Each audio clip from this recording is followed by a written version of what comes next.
Exercise 8.4 question number 5.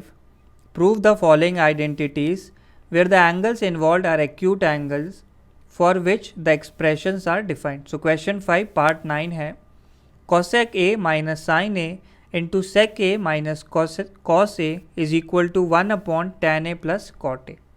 सो हम यहाँ left hand side और राइट हैंड साइड दोनों को अलग अलग इवेल्युएट करेंगे और सेम वैल्यू के इक्वल प्रूफ कर देंगे. सो ये लेफ्ट हैंड साइड है cosec A minus of sine A. तो साइन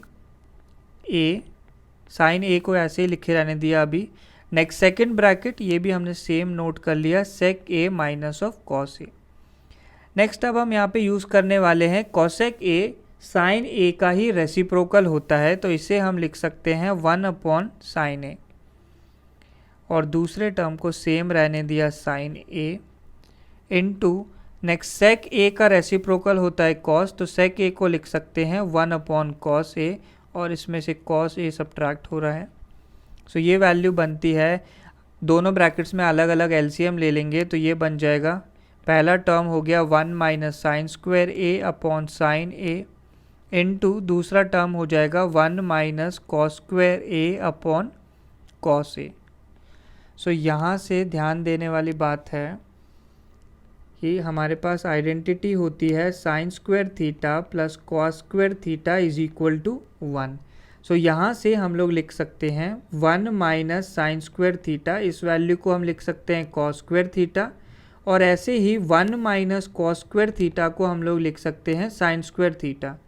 तो पहले टर्म में numerator 1 minus sine square A है, ये हो गया कॉस स्क्वायर A, और 1 माइनस कॉस स्क्वायर A ये हो जाएगा साइन स्क्वायर A.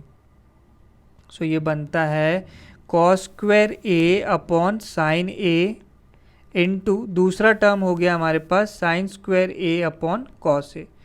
तो न्यूमरेटर में एक साइन कैंसिल आउट हो जाएगा, एक कॉस कैंसिल आउट हो जाएगा डिनोमिनेटर से, तो ये वैल्यू बच जाएगी सिर्फ sine A into cos A. तो ये आ गया हमारे पास लेफ्ट हैंड साइड को सिंप्लीफाइड फॉर्म. नेक्स्ट हम अब राइट हैंड साइड को अलग से सिंप्लीफाई करेंगे. राइट हैंड साइड हमें गिवन है 1 upon tan A plus cot A.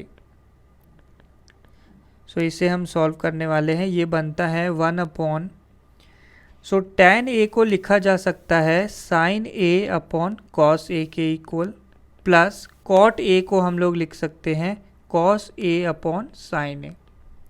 तो यहाँ डिनोमिनेटर में ही हम लोग एलसीएम लेंगे, तो ये वैल्यू हो जाएगी 1 अपॉन, सो डिनोमिनेटर में एलसीएम बनता है sine A into cos A और न्यूमरेटर में टर्म बन जाएगा, सो साइन A और साइन A मल्टीप्लाई होंगे तो ये बन जाएगा sine square A plus cos A into cos A हो जाएगा कॉस स्क्वायर A.